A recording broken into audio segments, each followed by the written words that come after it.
Seems I spend 60% of my life actually putting things together that other people have pulled apart, or putting things together that other people have repaired.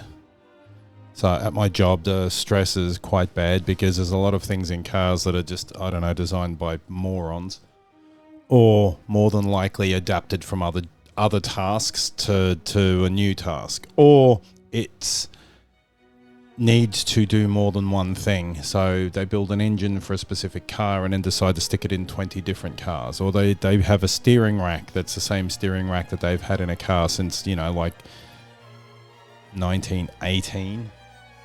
It wouldn't be 1918, they didn't have steering racks back then, but they've had them for a really long time. It's the same part. It's not really suitable anymore. It's been rebuilt a bunch of times. It's had more facelifts than the Jenners.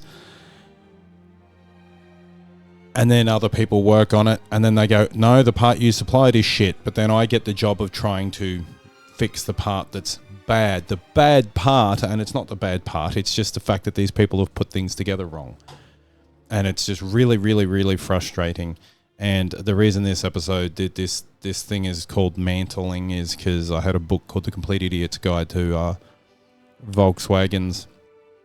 And the opposite of dismantle is mantle, which makes sense. It's the way some English works. I mean, flammable means flammable. Inflammable also means flammable. So there is a few bizarre things in the language that are just shite that just people can't adequately explain to me, and I don't know why that is.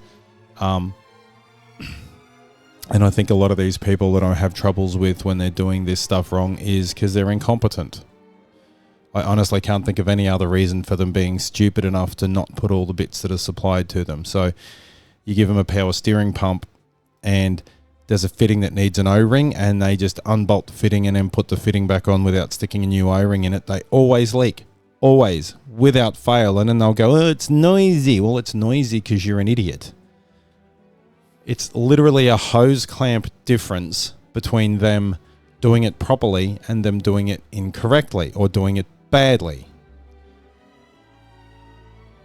And then I get stuck with hours of work getting to this shit that if they had done it right in the first place, this is why people shouldn't be allowed to work on their own cars. This is why a lot of people shouldn't be allowed to own mechanical workshops